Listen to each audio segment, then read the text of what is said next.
बिस्मिल्लाहिर्रहमानिर्रहीम, अस्सलाम वालेकुम नाज़रीन, आप देख रहे हैं द लास्ट स्टार। मैं हूं यासिर रशीद। नाज़रीन, साल 2020 बीत चुका है और साल 2021 को हमने हफ्ज़दा दौर में भी खुशामदीद कहा, इस नए अज़्म और अहद और दुआ के साथ कि गुज़श्ता साल कोई मसलहत रही होगी, गुज़श्ता साल के सुख अब के साल दे मौला। नाज़रीन, उम्मीद करते हैं कि मौजूदा साल बेहतरी की जानिब हमें लेकर जाए। गुज़श्ता साल के अंदर जो सियासी उरूज और जवाल रहा, जो सियासी तौर पर बहरान रहा, वो भी कुछ बेहतरी की जानिब गामजन हो और हमारी मईशत भी बेहतरी की जानिब गामजन हो। आज के पैनल में हमारे साथ मौजूद हैं सीनियर तजियाकार राना अजीम साहब, इस्लामाबाद से हमारे साथ मौजूद हैं राव खालिद साहब, सुहेल इकबाल भट्टी साहब और कराची से हमें ज्वाइन किया है सईद खावर साहब ने। राना साहब की जानिब बढ़ेंगे। राना साहब, PDM की क़यादत लाहौर में बैठी है, उन्होंने फैसले क्या किए हैं उसका कुछ मंजरनामा आप भी देख चुके हैं, आपको भी इल्म है कि क्या फैसले होने थे।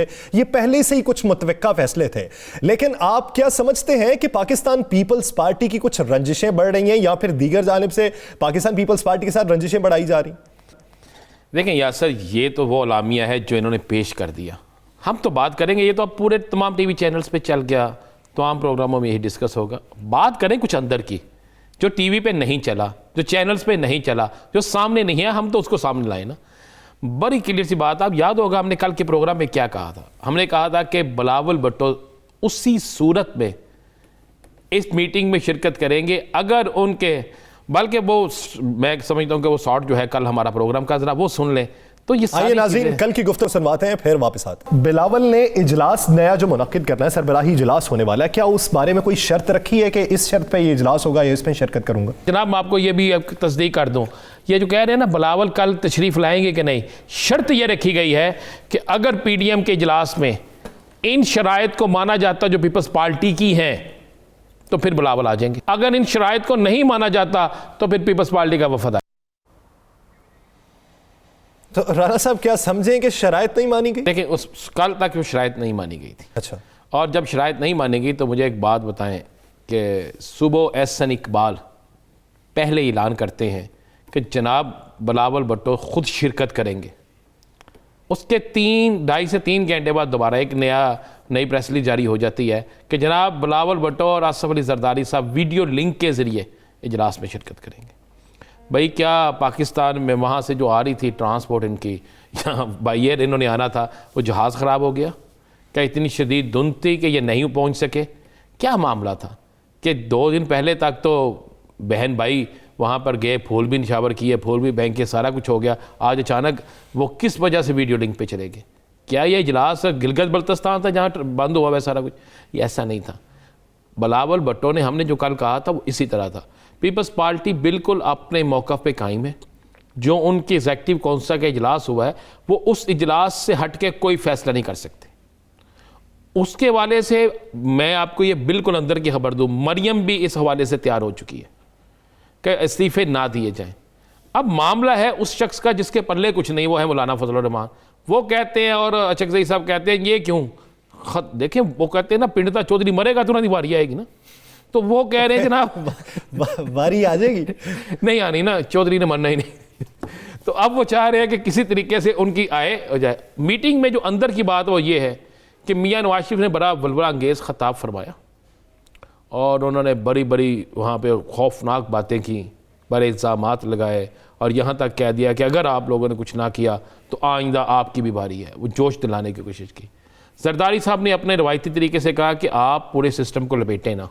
बिलावल ने भी कहा पूरे सिस्टम को लपेटने न जाएँ और ये जो कुछ हो रहा है, हमें सेनेट का इलेक्शन, हमें ज़िमनी इलेक्शन में अपनी कुव्वत का मुजाहरा करना चाहिए और सेनेट भी जीतना चाहिए, सारा कुछ करना चाहिए। अगर आप इस्तीफ़े दे देते हैं, 18वीं तरमीम का मामला आ जाता है और सेनेट पे आउट जाते हैं तो फिर सियासी तौर पे आप क्या करेंगे? मेरे ज़राए जो बात की तस्दीक कर रहे हैं, इस पर मौलाना नाराज़ हुए, अचकज़ई नाराज़ हुए, कुछ नाराज़गी दिखाई मरियम साहिबा ने भी, नवाज शरीफ। राना साहब, मैं वापस आता हूँ, इसी नाराज़गी पे बात करते हैं, मैं वापस आता हूँ। राव साहब, आप क्या समझते हैं कि ये लड़ाई जो है या थोड़ी सी नाराज़गी या चपकलिश पाकिस्तान मुस्लिम लीग नून और पीपल्स पार्टी के दरमियान है या पीपल्स पार्टी या JUIF के दरमियान है? क्योंकि लाड़काना के जलसे में मौलाना नहीं जाते, वहाँ पर वफ्द जाता है और अब यहाँ का इजलास है और इजलास में मौलाना मौजूद है लेकिन पाकिस्तान पीपल्स पार्टी का वफ्द मौजूद है। आप यासिर ये चीज़ देखें कि जो ओवरऑल सूरत हाल बनी है पिछले कुछ अरसे में, चंद हफ्तों में, उसमें दो तीन मूवमेंट बड़ी इंपॉर्टेंट है। एक तो बिलावल का ये बयान कि इस्तीफ़े एटम बम में, तो आप देख ले कि एटम बम का मतलब दो मैसेज हैं उसमें। एक तो ये है कि अगर हमने इस्तीफ़े दिए तो डिज़ास्टर हो जाएगा, जो कि सारे एनालिस्ट कह रहे हैं कि अगर ये इस किस्म की मूव पे जाएंगे तो किसी के हाथ कुछ नहीं आएगा, फिर कुछ और ही होगा, शायद 77 वाली सूरत हाल हो जाए। दूसरी बात यह है कि उसको बिल्कुल लास्ट रिजॉर्ट है, लास्ट ऑप्शन के तौर पे रखा जाए। इसका मतलब है वो अभी उस दिन से ही तैयार नहीं थे कि वो इस्तीफ़ा देना चाहते हैं। दूसरी चीज़ जो मोहम्मद अली दुरानी साहब की है, मैं बहुत ज़्यादा उनकी वो कह लें कि कन्विंस नहीं हूँ कि उनकी मूवमेंट का कोई बहुत ज़्यादा असरात होंगे, लेकिन एक दो असरात बड़े बड़े पर्टिनेंट हुए हैं उसके। एक ये कि वो शहबाज शरीफ साहब से मिले हैं, मरियम नवाज से नहीं मिले, वो शायद बिलावल से भी मिले। कल जब मौलाना फजलुर रहमान साहब से मिले हैं तो आप उसकी जो प्रेस टॉक है उसमें एक बड़ा बानी खेज जुमला मौलाना ने बोला। उन्होंने कहा कि जी सरे दस्त, पहले वो ये नहीं कहते थे, उन्होंने कहा कि सरे दस्त हुकूमत से मुज़ाकरात की ऑप्शन खारिज अज़ इम्कान है, दुरानी साहब अगर ज़िद करेंगे तो हम सोचेंगे। तो ये एक मैं नहीं समझता कि उन्होंने ऑफ द कफ कह दिया या मजाक में कह दिया, कुछ ना कुछ उनको दुरानी साहब ने कोई करतब दिखाया है जिसके बाद उनको समझ आ रही है कि मैं बिल्कुल आइसोलेट होता जा रहा हूँ। अगर पीपल्स पार्टी इस्तीफ़ों पे नहीं आती, नून लीग इस्तीफ़ों पे नहीं आती, तो फिर क्या होगा। और इस मूव में जो दुरानी साहब की शहबाज शरीफ से मीटिंग थी, जो मरियम ने पूरा पार्टी टेक ओवर करने का पूरा जो एक एक्टिविटी की थी, वो आलमोस्ट एकदम से रिवर्स हो गई है सारी। शहबाज शरीफ साहब फिर एक बड़े कह लें कि उसमें गेमर के तौर पे उसमें आ गए हैं। तो वो क्या शहबाज शरीफ साहब भी पीपल्स पार्टी की तरह कोई मामला अपने दुरुस्त करने में कामयाब होते हैं, नहीं होते, तो वो बड़ी इंपॉर्टेंट चीज़ होगी। मेरा ख्याल ये है कि इसमें लूज़र जो है मौलाना फजलुर रहमान है और मरियम नवाज है। यानी मरियम नवाज और मौलाना फजलुर रहमान के हाथ कुछ नहीं आ रहा। खावर साहब, आप क्या समझते हैं, पिछले दिनों जो मुलाकातें हुई हैं इत्तेहादियों के साथ अपोजिशन की और फिर उसके बाद वफाकी हुकूमत की, वो मुलाकातें अपोजिशन को क्या सोचने पर मजबूर करेंगी, इस्तीफे और लॉन्ग मार्च के ऑप्शंस के अलावा? यासिर, पहले थोड़ा सा मैं पाकिस्तान के सियासी इत्तेहादों की एक दो जुमलों में बात करूंगा। आप पाकिस्तान के सियासी इत्तेहादों का मुताला करें, पीएनए का जिक्र भी है कि पीएनए नहीं बनना चाहते, सीईसी की उसमें पीपल्स पार्टी में अरकान ने कहा कि हम पीडीएम में रहकर पीएनए नहीं बनना चाहते। तो मैं ये अर्ज़ करूंगा कि इससे पहले पाकिस्तान में जितने भी इत्तेहाद बनते रहे हैं वो दाएं बाजू के होते थे या बाएं बाजू के होते थे। एमआरडी देख लें, ये मिक्सचर इस तरह की और बाली जमहूरियत की तहरीकें चलती रही हैं। अब आप देखें, पहली दफ़ा ऐसा हुआ है कि दाएं और बाएं बाजू के सारी जमातें सियासी तौर पर मुखालिफ थे, नजरियाती तौर पर मुखालिफ थे, वो एक ही छत तले बैठे हुए हैं और वो है पीडीएम। तो ये शुरू पहले दिन से ये था कि ये पीडीएम की जो बेल मुंडे नहीं चढ़ सकेगी। लेकिन इस वक्त जो सूरत हाल है, रूह और नफ्सियात का मसला है। हर पार्टी का अपना एजेंडा है, हर पार्टी अपनी एजेंडे को लेकर बैठी हुई है और वो चाहती है, उसके हाथ में कुछ है या नहीं है, वो चाहते हैं कि पीपल्स पार्टी सारा कुछ अपना मेरे हवाले कर दे। अब इसी तरह मौलाना फजलुर रहमान चाहते हैं कि जनाब मेरे पास कुछ है नहीं है, नून लीग सब कुछ मेरी झोली में डाल दे। तो ऐसा नहीं होता। पार्टियों को अपने इर्तिका के लिए, अपनी बका के लिए सियासी अमल में रहना होता है।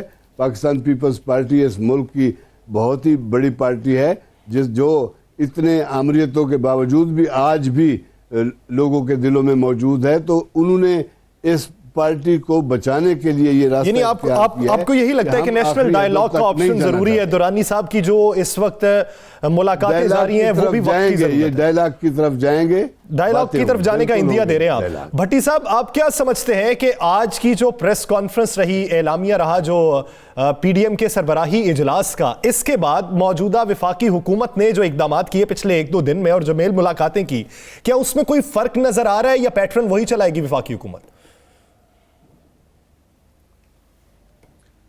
या सिर्फ पहली बात तो यह है कि जो दो अहम तरीन मुलाकातें हुई वो दुरानी साहब ने की। दुरानी साहब का ताल्लुक पाकिस्तान मुस्लिम लीग फंक्शनल के साथ है और पाकिस्तान मुस्लिम लीग फंक्शनल वफाकी हुकूमत में पाकिस्तान तहरीक इंसाफ की इत्तेहादी जमात है। तो एक होता है हुकूमत की जानिब से पोजीशन के साथ मुज़ाकरात, डायलॉग, हुकूमती वज़रा की टीम जाती है, बातचीत करती है, वो एक डिफरेंट मामला है। ये जिस तरीके के साथ आपने एक इत्तेहादी को टास्क सौंपा, वो क्यों जाकर क्यों हुकूमत को ऐसी मजबूरी पेश आई? वो हुकूमत जो स्पेशली कहा करती थी कि एनआरओ किसी सूरत नहीं देंगे। कल भी सेनेट के अंदर गर्मा गर्म और पुरजोश तकरीरें होती रहीं। दूसरी साइड पे जाकर आप पीपल्स पार्टी का मोराल बूस्ट होते दिखाई देते हैं, मुकदमात इस्लामाबाद से कराची मुंतकिल होते दिखाई दे रहे हैं। पीपल्स पार्टी अपने स्टैंड से पीछे हट रही है ताकि वफाकी हुकूमत कंफर्ट पोजीशन में रहे। और अब रह गया मुस्लिम लीग नून का मामला या मरीम नवाज साहिबा का और मौलाना फजल रहमान साहब का, चलें वो भी सेटल हो जाएगा। लेकिन गुज़श्ता 3 से 4 माह के दौरान पीडीएम के प्लेटफॉर्म से जिस किस्म की गैर सियासी सूरत हाल पैदा करने की कोशिश की गई कि इस्तीफे देंगे, सेनेट इलेक्शन नहीं होने देंगे, एक एक दिन के अंदर स्टॉक मार्केट के अंदर 500-800 पॉइंट्स की गिरावट होती रही। पाकिस्तान के इन्वेस्टर्स के अरबों रुपए एक एक दिन के अंदर डूबते रहे इस गैर यकीनी सियासी सूरत हाल की वजह से। तो उसका अब कौन जिम्मेदार है? ठीक है, दुरानी साहब की एफर्ट्स के नतीजे में ये बेहतरी आ रही है, तो फिर इस बेहतरी का तो यही मकसद है ना जो माजी के अंदर हुआ कि सबके मुकदमा ठप दिए जाएंगे। यानी आपको माजी की प्रैक्टिसेस ही दोबारा दोहराई जाती है दिखाई दे रही है, और माजी की अगर प्रैक्टिसेस दोबारा दोहराई जाती हैं तो इसमें फायदा किसको होगा, नुकसान किसको होगा? नाज़रीन, एक ब्रेक की जानिब बढ़ते हैं और ब्रेक से वापस आएंगे तो सिंध की सियासी सूरत हाल पे बात करेंगे, एमक्यूएम की अहमियत पे बात होगी। स्टे विद अस।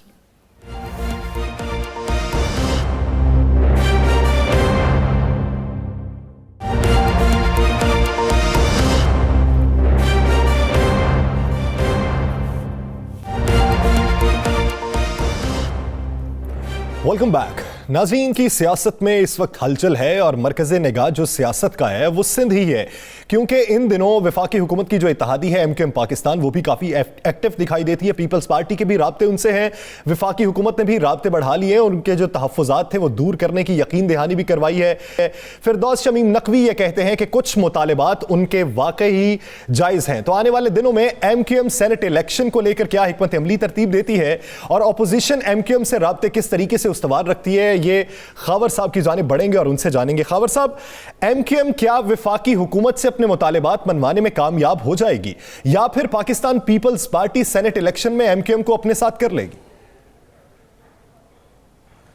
देखिए जी, जहाँ तक एमक्यूएम का ताल्लुक है तो एमक्यूएम ने जो मुतालबा किया है वो बहुत मुश्किल है। उन्होंने असर नौ मरदमशुमारी का मुतालबा किया है। कराची में उनका ख्याल है कि 2.5 से 3 करोड़ यहाँ की आबादी है, जिसे 1 करोड़ 60 लाख ज़ाहिर किया गया है। और इत्तफाक ऐसा है कि तहरीक इंसाफ सिंध भी और पाकिस्तान पीपल्स पार्टी भी और इसके अलावा दूसरी जमातें हैं, GDA, सब के सब इस मरदमशुमारी पर उंगलियां उठा चुके हैं और उनका ख्याल ये है कि इस मरदमशुमारी को सही तरीके से नहीं किया गया और कराची के साथ ज्यादती हुई है। जब तक कराची की सही मरदमशुमारी सामने नहीं आएगी उस वक्त तक कराची को उस तरह के वसाइल भी नहीं मिलेंगे।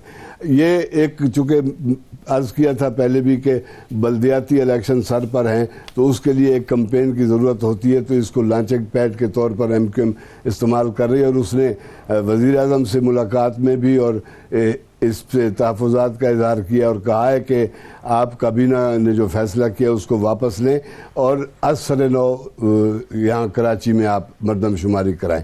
ये एक बहुत बड़ा तवील प्रोसेस है, उसके लिए बल्दियाती इलेक्शन फिर खटाई में पड़ जाएंगे, जो पहले ही खटाई में पड़े हुए हैं और मुख्तलिफ़ वजूहात की वजह से।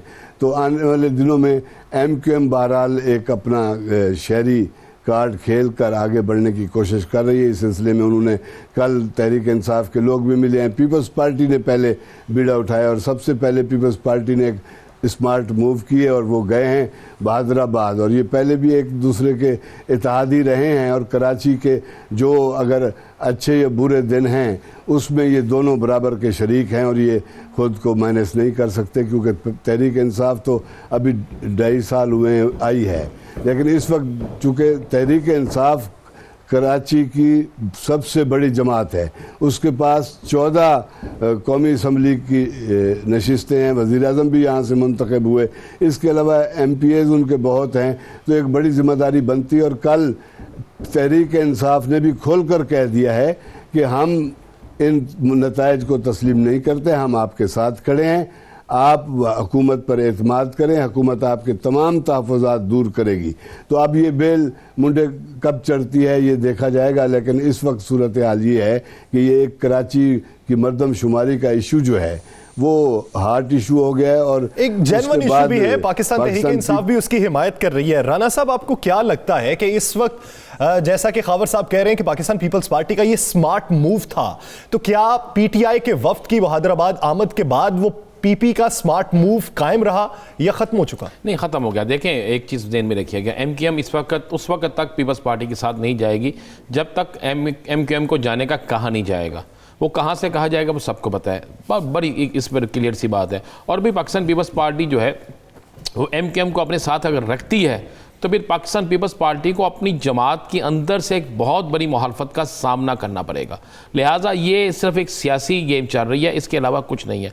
और मेरी इत्तला के मुताबिक तहरीक इंसाफ और एमक्यूएम के दरमियान जो है वो मामला तय हो गए हुए हैं, सारे मामला तय है। और इन मामला के तय होने के बाद ही ये एक मुलाकातों का सिलसिला शुरू हुआ है। और मैंने आपको बता दूँ, इस नेक्स्ट वीक में जो है वज़ीर-ए-आज़म पाकिस्तान वो भी कराची जा रहे हैं और वो कराची जाकर मज़ीद मुलाकातें भी करेंगे और वो भी अपनी गेम को खेलना शुरू हो गए हैं। अगर आप ये कहें कि इस स्मार्ट मूव से कोई फर्क पड़ेगा, कोई फर्क नहीं पड़ेगा। देखें, आज पीर पगारा की पार्टी से भी मुलाकातें शुरू हो गई, वहाँ भी मुलाकातें हो रही हैं, दीगर जमातों से भी मुलाकातें हो रही हैं। तहरीक इंसाफ पहले से ज़्यादा मुतहर्रक हो गई है क्योंकि सेनेट इलेक्शन है, अदम इत्मीनाद का मामला है। इन तमाम मामलात में कभी भी वो जमात जो इक़्तिदार में हो वो अपने इत्तेहादियों को नाराज़ नहीं करती। इत्तेहादियों को मनाने का टास्क, इत्तेहादियों को साथ ले जाने का टास्क, इत्तेहादियों के मुतालबात कुछ माने जाते हैं, कुछ इल्तवा का शिकार रखे जाते हैं। ये सारे मामला जो चलते रहते हैं। और तहरीक इंसाफ जो है वो इस वक्त तक मेरी इत्तला के मुताबिक, जो मेरे पास एक तहरीक इंसाफ के भी और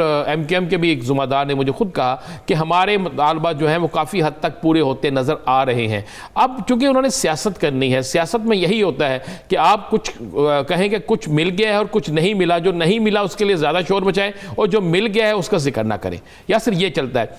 तो ऐसे ही चलता रहेगा, कभी कोई ऐसा मामला नहीं होगा। चूँकि सेनेट इलेक्शन है, जितनी तहरीक इंसाफ को ज़रूरत है उससे ज़्यादा एमक्यूएम को ज़रूरत है। आप ज़हन में रखिएगा, अगर एमक्यूएम पीपल्स पार्टी के साथ जाती है तो एमक्यूएम को सेनेट में वो कुछ नहीं मिलता, ये बिल्कुल क्लियर। और अगर तहरीक इंसाफ के साथ जाती है तो उन्हें 1 या 2 सेनेटर ज्यादा मिल जाते हैं, ये एक बड़ी क्लियर सी बात है। राव साहब, आप क्या समझते हैं मौजूदा दौरे हुकूमत में वफाकी हुकूमत के जो इत्तेहादी है उनके रूठने और मनाने के बेशतर अदवार चले हैं, तो आप मौजूदा सूरत हाल में एमक्यूएम के वफाकी हुकूमत से तहफ़्फ़ुज़ात और पाकिस्तान पीपल्स पार्टी से मुलाकात, इस पूरे मंजरनामे को क्या देखते हैं, मुस्तकबिल क्या देखते हैं इसका?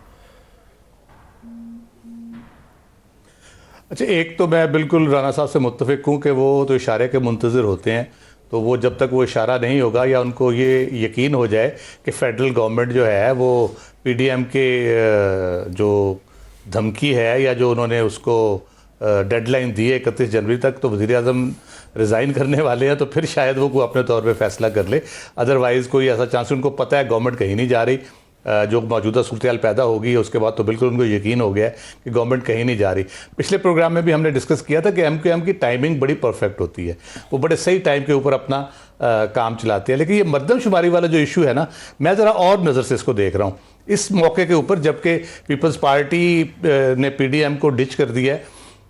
उस मौके के ऊपर लग ये रहा है कि मरदमशुमारी के इशू के ऊपर एक ग्रैंड नेशनल डायलॉग का प्रोविंशियल चैप्टर जो है वो इनिशिएट होने जा रहा है। जो 2-3 दिन की एक्टिविटी, उससे लगता है पीपल्स पार्टी हो, पीटीआई हो, एमक्यूएम हो, वो एक पेज पे मरदमशुमारी के हवाले से, भले उसमें कोई उनका अपने रिजर्वेशन किसी की किस किस्म की है, किसी की किस किस्म की है, तो ये को मरदमशुमारी मुझे लगता है कि कौमी उस डायलॉग का नुक्ता आगाज़ बनेगा जो मरदमशुमारी से होता हुआ शायद फिर जो चौधरी शुजात साहब ने फरमाया है कि अपोजिशन और हुकूमत को मिलकर 1 साल रहना चाहिए तो मुल्क की किस्मत बदल जाएगी, तो शायद वो किस्मत बदलने के लिए आपको डायलॉग का रास्ता खुला होता दिखाई दे रहा है। की उसकी अहमियत। भट्टी साहब, आप क्या समझते हैं कि एक ऐसा इशू जिस पर सिंध की तमाम जमातें मुत्तफिक हैं बशमूल पीटीआई के, तो इसको आइंदा दिनों में हिकमत अमली किस तरीके से तरतीब दी जाएगी? गवर्नर सिंध ने मुलाकात की पीएम से, तो पीएम ने पॉलिटिकल रोड मैप क्या दिया उन्हें? यासी देखिए, मामला ये कि एमक्यूएम ने सियासी और इक़्तिदार के खेल में एक महारत ज़रूर हासिल की है उन्होंने, कि किस वक्त दुखती रग पर हाथ रखना है और कैसे अपना काम करवाना है। उन्होंने ये तहफ़्फ़ुज़ात एमक्यूएम से ज़्यादा मरदमशुमारी के ऊपर पाकिस्तान पीपल्स पार्टी के थे। मुश्तरका मफादात कौंसिल की जो रिपोर्ट्स हमारे पास हैं उसके ऊपर हमने काफ़ी स्टोरीज़ की। शर्त तय पाई थी कि पहले हम 1% नताइज की तस्दीक कराएंगे, फिर 5% के ऊपर इत्तफाक हुआ। और जब आखिरी जो कैबिनेट ने रिपोर्ट मंजूर की है उसके अंदर उस मकसद से पहले एक 5 रुकनी कमेटी बनी थी उसमें अली जैदी साहब की सरबराही में। उस कमेटी के अंदर उसके नोट्स मेरे पास मौजूद हैं, मिनट्स मौजूद हैं उसके अंदर वफाकी वजीर इंफॉर्मेशन टेक्नोलॉजी सैयद अमीनुल हक साहब MQM के जानिब से वफाकी वजीर है, उन्होंने इस बात के ऊपर इत्तफाक किया कि ये मरदमशुमारी के लिए जो नताइज को तस्लीम करने के लिए जो शर्त थी वो अब इसमें पूरी नहीं की गई, लेकिन एक वे फॉरवर्ड के निकालने के लिए ताकि बल्दियाती इलेक्शन हो सके हम आपके साथ कोऑपरेट करेंगे। सही, ये बात तय है। अब इस मामले को जो वो उन्होंने उठाया, मुखालफत की, उनके बहुत से ऐसे मुतालबात थे जो मंजूर नहीं हो पा रहे थे। तो अब इसके अंदर एक ऐसा टाइम था कि उन्होंने बल्दियाती इलेक्शन से पहले पब्लिक के अंदर भी हमायत हासिल करेंगे कि देखिए कराची का मसला हमने भरपूर तरीके से लड़ा, और उसके साथ साथ प्राइम मिनिस्टर से भी कुछ मजीद वो चीज़ें मनवाने में कामयाब हो जाएंगे जो कि पहले उन्हें वो ब्रेक थ्रू नहीं हो रहा था। गवर्नर सिंध इमरान इस्माइल साहब भी बहुत एक्टिवली इस सारे मामले के अंदर अपना रोल प्ले कर रहे हैं, लेकिन बात वही है कि अभी वो सिस्टम के अंदर हैं, क्योंकि उन्हें पता है कि कुछ मामला ऐसी परेशान को नहीं है, लेकिन ऐसी सारी सूरत हाल के दौरान अपने मुतालबात भी मनवा लेगी MQM, और पब्लिक के अंदर, कराची के अंदर एटलीस्ट वो थोड़ी सी अपनी खोई हुई अवामी हमायत को भी हासिल करने में साख वो बहाल कर लेगी अपनी और मुतालिबात भी मनवा लिए जाएंगे। तो दूसरी जानिब पाकिस्तान पीपल्स पार्टी का PDM को लेकर तहफ्फुज भी है, जिसमें बहुत से उनके अराकीन असम्बली ऐसे हैं जिन्होंने खदशात का भी इजहार कर दिया, कुर्बानी का बकरा बनने से भी इनकार कर दिया। तो PDM का मुस्तकबिल क्या होगा? खबर साहब की जानिब बढ़ते हैं। खबर साहब, आप क्या समझते हैं कि पाकिस्तान पीपल्स पार्टी के जो तहफ्फुजात थे, क्या उसी की एक वजह है कि बिलावल भुट्टो जरदारी जो है वो लाहौर नहीं आए, या फिर वजह कुछ और लगती है? और आसिफ अली जरदारी साहब किस तरीके से सरगर्म है? वजूहात कुछ भी हो सकती हैं, लेकिन मैं जो देख रहा हूं, मैं समझता हूं कि पाकिस्तान पीपल्स पार्टी को अंदाज़ा नहीं था कि आने वाले दिनों में PDM का बयानिया क्या बनेगा। नवाज शरीफ उसमें आएंगे और नवाज शरीफ एक नया बयानिया पेश करके लोगों को साथ मिलाने की कोशिश करेंगे। तो कुछ ऐसी जमातें हैं PDM में जो नवाज शरीफ का बयानिया या मौलाना फजलुर रहमान का बयानिया अफोर्ड नहीं कर सकते। गो कि ये तीनों बड़ी जमाती हैं, लेकिन ये खाली हाथ हैं।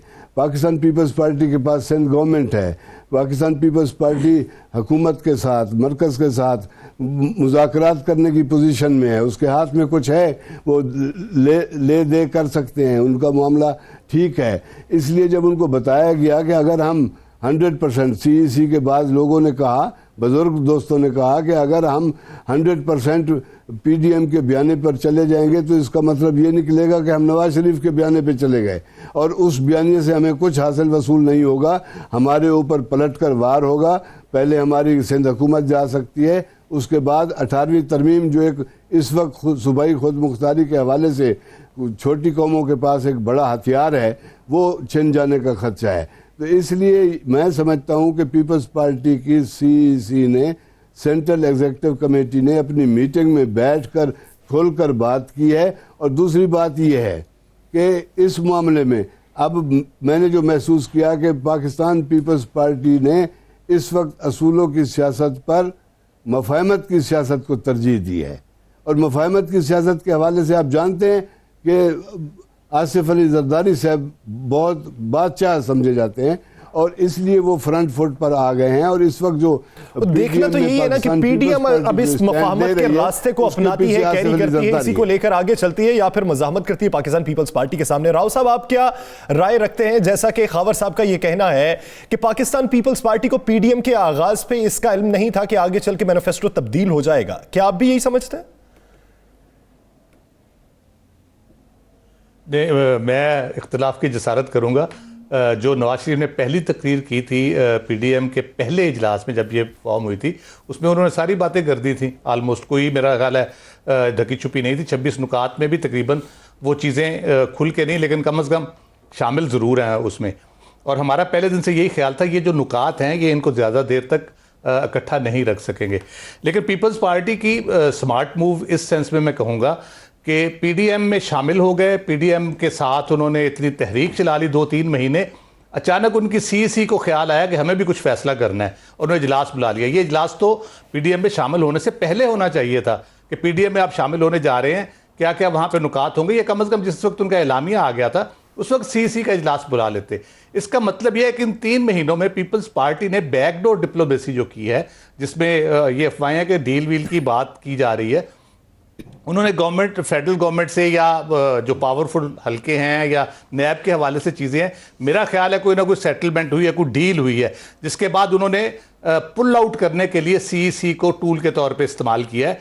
वरना तो ये बहुत पहले ये फैसला हो जाना चाहिए था। इतने सादा तो लोग नहीं हैं कि बगैर पार्टी का फैसला किए पीडीएम में बैठ भी गए, 3 महीने तहरीक भी चला ली, जलसे भी कर लिए, गालियां भी दे ली।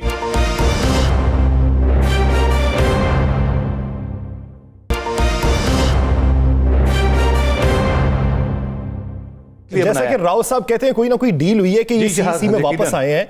अब ये देखें ना, बात का इशारा भी इस तरफ ही है कि पीडीएम में जो फैसले होते हैं वो कहते हैं हम सीईसी में डिस्कस करेंगे, सीईसी में होते हैं तो हम पीडीएम में डिस्कस करेंगे। दोनों तरफ ये राय चल रही है। और साथ ही साथ सीईसी में यह भी सुनने में आया कि लाहौर के जलसे पर भी उन्होंने तहफुजात का इजहार किया। अंदर की खबर क्या है? देखें यासरा, एक बात तो ज़हन में रखिए, ये थे 3 शिकारी और इन्होंने साथ रखे हुए थे अपने 8 गार्ड। 8 गार्ड? हाँ, वो बाकी जो 8 जमातें वो गार्ड थी, वो बेचारे ऐसे ही थे। उनको इन्होंने सोचा शिकार करेंगे, शिकार करके कुछ हिस्सा उनको खिला देंगे। 3 शिकारी थे, 3 शिकारी अपने शिकार में निकले और पीपल्स पार्टी ने पहले शिकार कर लिया और उसको शिकार का कुछ हिस्सा मिल गया। शिकार यही था ना कि कौन कहाँ पे क्या कमा जाता है, तो ये हुआ है। हिस्सा क्या मिला? हिस्सा देखे, मैं आपको कुछ चीज़ें हैं, हम कहेंगे तो शायद किसी को बुरी लगें। पीपल्स पार्टी कुछ मकासद ले गई है। अच्छा, मुझे एक बात तो बताएं ज़रा, चले हो ही जाती है बात, ये अचानक कराची केस किसके शिफ्ट हो रहे हैं? कराची, इस्लामाबाद से केस कराची शिफ्ट किसके हो रहे हैं? बहुत से लोगों को बहुत सी जगह पे बहुत सी चीज़ें मिल रही हैं। कहाँ मिल रही हैं? ज़रा गौर करेंगे ना। डील हुई तो एक पार्टी से हुई। देखिए, मैं तो कहा 3 शिकारी थे ना भाई, 3 शिकारी निकले। तो आपका क्या ख्याल है, रात को मौलाना फजल रहमान और मोहम्मद अली दुरानी को लूडो खेलने के लिए मिले थे? उन्होंने कोई पिज़्ज़ा खाना था, जो पिज़्ज़ा आप आगे पड़ा हुआ नजर आता है। मौलाना साहब तो पिज़्ज़ा पसंद ही नहीं करते, ना दुरानी साहब पसंद करते हैं। रात की मुलाकात जो है वो भी किसी ने करवाई है, मुलाकात मैनेज थी, मुलाकात की टाइमिंग मैनेज थी। कभी ऐसा नहीं होता कि आप लाहौर आए और अचानक कहे कि मुझे मोहम्मद बूटे ने फ़ोन किया और मैं मिलने चला गया हूँ। देखें, ये सारा कुछ मैनेज था। सब अपने अपनी जगह अपना अपना काम कर रहे थे, बस शिकार की तलाश में थे। किसी को ज़्यादा मिल गया, किसी को थोड़ा मिला, कुछ बेचारा अभी भी तलाश में है, हुआ ही है। अब आते हैं लाहौर के जलसे की तरफ। यासर, ये तो बड़ी क्लियर बात है। देखिए, पीपल्स पार्टी ने अपने हिस्से का जलसा किया, कराची में बड़ा जलसा किया। जमातें 11 थीं, लेकिन जोर वहाँ पे पीपल्स पार्टी का था। जो मेज़बान होता है जलसा उसी का देखा जाता है। बाद में भी लाड़काना वाला जलसा बड़ा हुआ। अब लाहौर में जो जलसा हुआ है, उस लाहौर के जलसे पे सारी बुनियाद थी, सारी तहरीक जो थी वो लाहौर के जलसे पे थी। लाहौर का जलसा कितना बड़ा हुआ ये आपको भी पता है, मुझे भी पता है।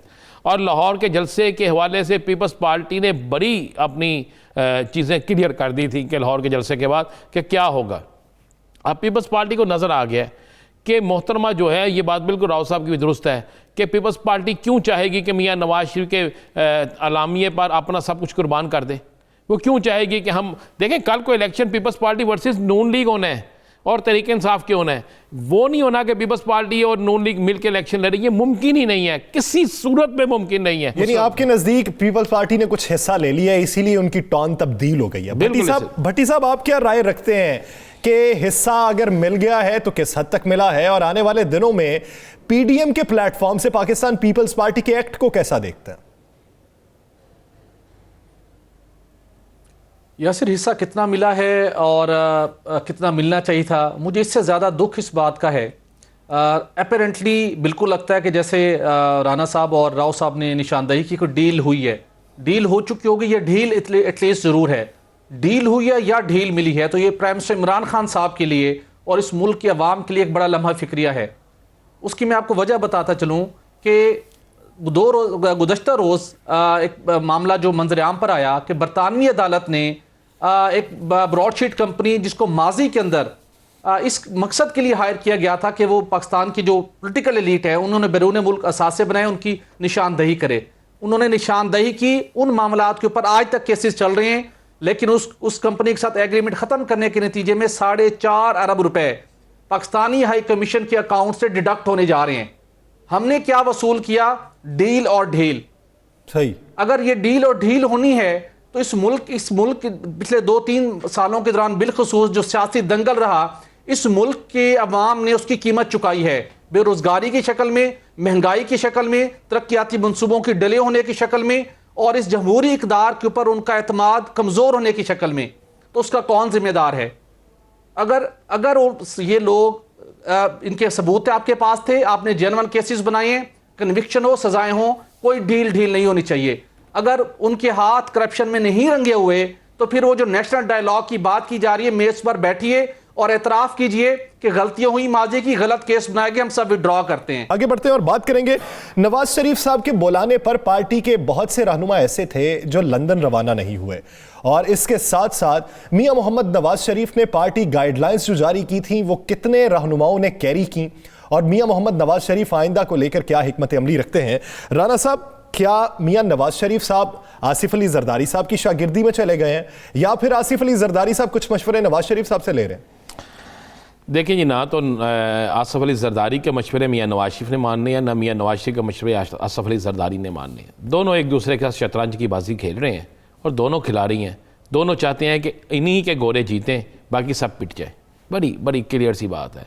आसिफ अली जरदारी मियां नवाज शरीफ को राम करने की कोशिश करते हैं, मियां नवाज शरीफ आसिफ अली जरदारी को राम करने की कोशिश करते हैं, और दोनों एक दूसरे पर कोशिशों में लगे हुए हैं, करते दोनों अपनी मर्जी हैं। जिसको जहाँ पे जितना मुफाद मिलेगा वो उसी के मुताबिक करेगा। देखिए, मियां नवाज शरीफ ने अब पीडीएम से, मैं आपको ये बिल्कुल मुसद्दक़ा खबर दे रहा हूँ, पीडीएम से मियां नवाज शरीफ मुकम्मल तौर पर मायूस हो गए। उन्होंने अब पीडीएम के अंदर जो दो जमातें हैं जो उनकी हामी हैं, उनसे राब्ते शुरू कर दिए, तेज़ कर दिए, बल्कि उन्होंने कह भी दिया। और उन्होंने अपनी जमात के अंदर कुछ लोगों को, 11 लोगों को यासर बरतानिया बुलवाया था। ये 2 माह पहले की बात। 2 माह। अब वो 11 लोग आज तक तो नहीं गए। अब फिर दोबारा उन्होंने कुछ दिन पहले कहा कि आप लोग आएँ और जनवरी में आ जाए। अब उन्होंने बहाना कर दिया, जनाब कोविड है, फ़्लाइट्स नहीं है। हालांकि फ़्लाइट्स तो जा रही हैं। ये कुछ 2-3 ऐसे बहाने भर गए, जिसके बाद मियां नवाज शरीफ को एक रिपोर्ट गई, उसमें उन्होंने कहा गया कि मियां साहब, जिन पर आप तकिया करते हैं वो लोग आपके नहीं हैं।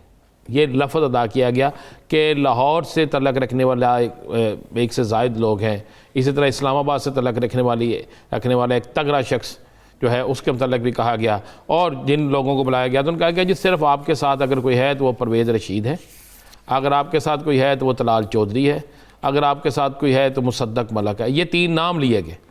अब मुस्लिम लीग में ये 3 नाम तो किसी जगह भी नहीं काउंट होते। अगर आप देखें तो जो नाम काउंट होते हैं, जिनका नाम लिया जाता है, उनमें से उनके मुतालिक बड़ी मनफी सी रिपोर्ट मियां नवाज शरीफ को गई। अब मियां नवाज शरीफ ने लंदन बुलाने के बजाय मियां नवाज शरीफ जो है वो बुध के रोज़ इन सब को से टेलीफोनिक मीटिंग करेंगे। ये मैं आपको वक्त से पहले इतला दे देता हूँ। अच्छा। टेलीफोनिक मीटिंग करेंगे और इस मीटिंग के अंदर कुछ को सख्त तरीके से कहा जाएगा और कुछ को प्यार से समझाया जाएगा। सही। और इन तमाम सिस्टम के बाद अब मुस्लिम लीग नून के अंदर कुछ तब्दीलियाँ की जाएंगी, और कुछ तब्दीलियाँ करने के बाद, मैं आपको ये बिल्कुल मुसद्दक़ा कह रहा हूँ, मुस्लिम लीग नून के अंदर कुछ तब्दीलियाँ की जाएंगी, और तब्दीलियाँ करने के बाद मुस्लिम लीग नून से उन 11 में से 3 लोगों को खुले लाइन लगा दिया जाएगा। अच्छा, 11 में यानी से जो 3 लॉयल होगा वो साथ में रहेगा, जो नहीं होगा वो साइडलाइन हो जाएगा, और यही आइंदा की हिकमत अमली है, और इसी पे पूरी टीम तरतीब दी जाएगी। नाज़रीन, दीगर इश्यूज पर बात करेंगे, एक शॉर्ट ब्रेक, स्टे विद अस।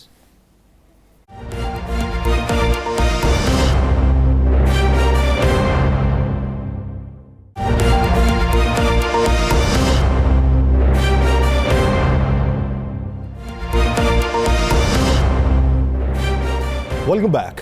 नाज़रीन, बात करेंगे वजारत तजारत की, जिसने 5 साला टेक्सटाइल 2020 और 25 पॉलिसी तैयार कर ली है, और आइंदा के लिए जो हदफ मुकर्रर किया गया वो गुज़श्ता हदफ से $5 अरब कम मुकर्रर किया गया है। क्या वजूहात है कि ये अहदाफ कम मुकर्रर किए गए? क्या गुज़श्ता माली साल में वो अहदाफ हासिल नहीं कर सके जो पहले से मुकर्रर थे, इस वजह से वो कम किए गए हैं, या फिर किसी और खदशात के पेश नज़र ये अहदाफ कम किए गए हैं? सोहेल इकबाल भट्टी साहब की जानिब बढ़ेंगे। भट्टी साहब, 60% हजम जो है वो टेक्सटाइल पर हमारा इन्हसार करता है, तो अपना हजम को कम करना ऐसी सूरत हाल में कि जब आप ये कहें कि हमारी टेक्सटाइल इंडस्ट्री परवान चढ़ रही है, इसकी बुनियादी वजह क्या है?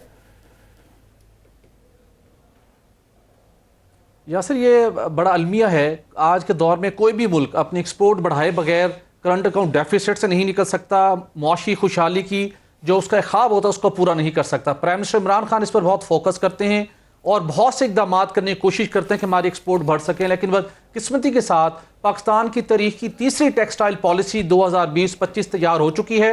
आइंदा हफ्ते उसकी हतमी मंजूरी हासिल की जाएगी और उसमें हैरानकुन तौर के ऊपर बताया गया है कि हम जो तीसरी ये पॉलिसी है उसमें बरामदात का हदफ $5 अरब कम कर दिया गया है।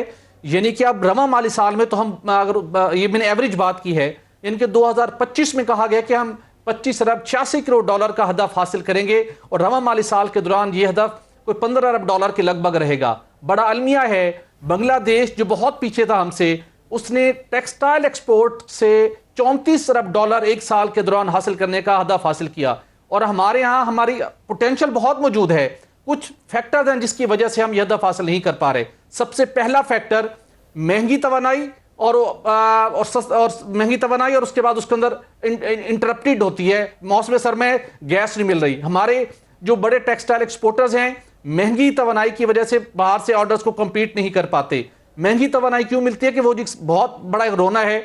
हमारे यहाँ बहुत सी ऐसी कंपनियां हैं जो पाकिस्तान के अंदर सस्ती गैस, लोकल गैस को प्रोड्यूस करती हैं, लेकिन हमारे सरकारी इदारों के अंदर कंपनी मौजूद, ऐसे लोग मौजूद हैं जो डेलिबरेटली रुकावटें डालते हैं और महंगी गैस की राह हमवार करते हैं। एलएनजी जब इस्तेमाल होती है तो आपके पास वो भट्टी साहब एक सवाल है, पिछले दिनों ये टेकअप किया था सुसद भट्टी साहब, पिछले दिनों जो हमें खबरें आ रही थी वो ये थी कि टेक्सटाइल इंडस्ट्री को जितना ऑर्डर मिला है वो उसे मीट नहीं कर पाएगी, उसे मजदूरों की तादाद ज्यादा चाहिए। दूसरा, सब्सिडाइज किया गया सबसे बढ़ के उन्हें।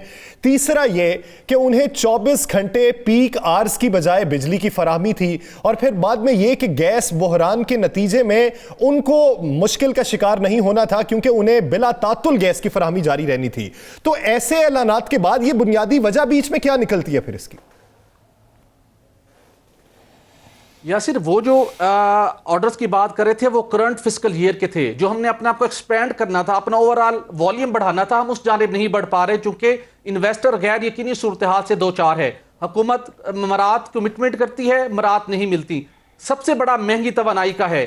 अब रिसेंटली 2 रोज कब पेट्रोलियम डिवीजन की जानिब से स्विस सदर्न कंपनी को खत लिखा गया है कि हम तकरीबन 2 करोड़ क्यूबिक फीट से ज्यादा गैस सस्ती मौजूद है।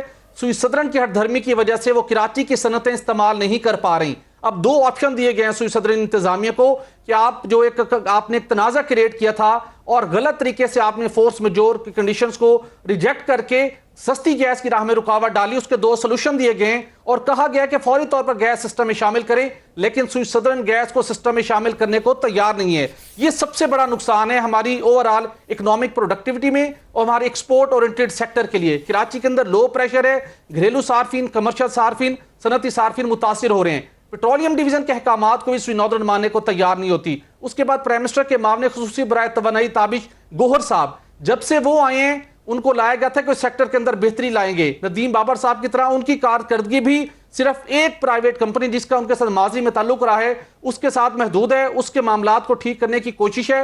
ओवरऑल जो तवानाई के शोबे को बेहतर करना था, जिससे पूरी मुआशरत का पहिया चलता, ताबिश गोहर साहब की वहां काफी हमें कहीं दिखाई नहीं देती और वो मखसूस जगह के एक एलिमेंट्स के अंदर रहते हुए काम कर रहे हैं। ये वो सबसे बड़ा अलमिया है। प्राइम मिनिस्टर को देखना चाहिए कि अगर हमने रवा माली साल में हमारी एक्सपोर्ट $14 अरब तक महदूद क्यों है, और अगर हमारा रवैया ये ना बदला तो $25 अरब रवैये हमें बदलने होंगे। अहदाफ जो है वो कम मुकर नहीं करने चाहिए, सोच बड़ी रखनी चाहिए, अहदाफ ज्यादा हों और उन्हें मीट करने के लिए आप वैसे रास्ते खोलें जो एक्सपोर्टर्स के लिए, टेक्सटाइल इंडस्ट्री के लिए बेहतरी का सबब बने और जिससे काश्तकारों को भी कुछ सहूलत मिल सके। राव साहब, आप क्या समझते हैं कि अहदाफ हमने जो गुज़श्ता साल मुकर्रर किए थे वो टेक्सटाइल इंडस्ट्री में हों, वो हमारे ज़र मुबादला में हों, वो हमारे टैक्स डेफिसिट में हों, वो किस हद तक हम मीट कर चुके और आने वाले दिनों में जो अहदाफ मुकर्रर किए जाते हैं उसमें उसे मीट करने में मुश्किलात क्या पेश आएंगी? देखिए यासिर, ताली 2 हाथ से बजती है। हुकूमत इंसेंटिव्स देती चली जाती है और ये आज की बात नहीं है, टेक्सटाइल इंडस्ट्री के लिए पर्टिकुलरली और बाकी इंडस्ट्रीज़ के लिए भी बहुत से पैकेजेस आए। एक दौर आया था जब इनको बहुत चीप लोन दिए गए थे कि आप मॉडर्नाइज करें अपनी इंडस्ट्री को। बहुत कम लोगों ने वो किया, पैसे लेकर उन्होंने गाड़ियाँ और बंगले ले लिए और इधर उधर करके उसको फारिग कर दिया। उन्होंने उस तरह से नहीं किया। दूसरा, हमारे यहाँ जो टेक्सटाइल के पर्टिकुलरली हमारी जो कपास की पैदावार है उसमें कमी होने की वजह से प्रॉब्लम्स आ रहे हैं। फिर उसका जो धागा, जिस क्वालिटी का धागा बनना चाहिए, वैल्यू एडिशन जिस तरह की होनी चाहिए, वो प्रॉब्लम है। जो हमने अभी अचीव किया है या जो ऑर्डर्स हैं वो बुनियादी तौर पे उसकी दो रीजंस हैं। एक है कि चाइना और अमेरिका की ट्रेड वॉर चल रही है, उसमें बहुत से ऑर्डर जो है वो शिफ्ट हुए हैं पाकिस्तान की तरफ और मुल्कों की तरफ भी हुए हैं ऑब्वियसली। दूसरी उसमें यह है कि कोविड की वजह से जो बेड शीट्स और हॉस्पिटल के जो टेक्सटाइल की मसनूआत हॉस्पिटल्स देते हैं उसकी डिमांड बहुत बड़ी है, उस वजह से ये चीज़ें हुई हैं। लेकिन हम वैल्यू एडिशन किस किस्म की कर रहे हैं? फिर हम डाइवर्सिफाई नहीं कर रहे, हम सिर्फ टेक्सटाइल पे फोकस करके बैठे हुए, हमारी कपास की पैदावार कम हो जाती है या एनर्जी के मसाइल आते हैं तो हमारी पैदावारी सलाहियत या रेट में जो कम्पीट करते हैं भट्टी साहब ने जैसे कहा, वो हम इंटरनेशनल मार्केट में नहीं फिर कर पाते। इसलिए हमें डाइवर्सिफाई करने की जरूरत है। तिब्बी आलात हैं, स्पोर्ट्स गुड्स हैं, जेम्स हैं, मार्बल है, आपके फ्रूट्स हैं, ड्राई फ्रूट्स हैं, सब्जियां हैं, बहुत सी चीज़ें आपके पास जो आप डाइवर्सिफाई, आपकी सी फूड है जैसे, तो आप डाइवर्सिफाई करके मीट, बीफ वगैरह न्यूजीलैंड से मिडिल ईस्ट में आ रहा है तो पाकिस्तान से क्यों नहीं जा सकता वहाँ पे? हमारे यहाँ भी कोई कमी नहीं है इसकी लाइफ स्टॉक की, अगर हम करना चाहें तो हमें डाइवर्सिफाई करने की भी ज़रूरत है। और जो फैसिलिटीज़ मिलती हैं, जितने लोग हैं खुदा के लिए, जो ताजर हैं हमारे, जो इंडस्ट्रियलिस्ट हैं, उनको उन फैसिलिटीज़ को प्रॉपर्ली अपने फायदे के लिए भी जरूर इस्तेमाल करें, लेकिन इस मुल्क का भी ख्याल पूरी चेन को ठीक करना होगा, पूरा सर्कल ठीक होगा, तभी तो आप सब कुछ ठीक कर सकते हैं। क्योंकि टेक्सटाइल इंडस्ट्री से वाबस्ता अफराद की राय ये थी कि हमारे पास अब जो कपास की किस्म है वो नाकिस तरीन है, क्योंकि गुज़श्ता अदवार में जब टेक्सटाइल इंडस्ट्री पे बहरान आया था तब बहुत से काश्तकार ऐसे थे जो कॉटन से शुगर केन पे शिफ्ट हो चुके थे, तो उन्हें वापस कॉटन पे लाना है। तो ये ऐसे इकदाम जो है उससे ही इंडस्ट्री को मस्बत समत में गामजन किया जा सकता है। नाजरीन, द लास्ट स्टार से मुझे, सईद खावर साहब, राव खालिद साहब, सुहेल इकबाल भट्टी साहब और राना अजीम साहब को दीजिए इजाजत। अल्लाह ने के बाद।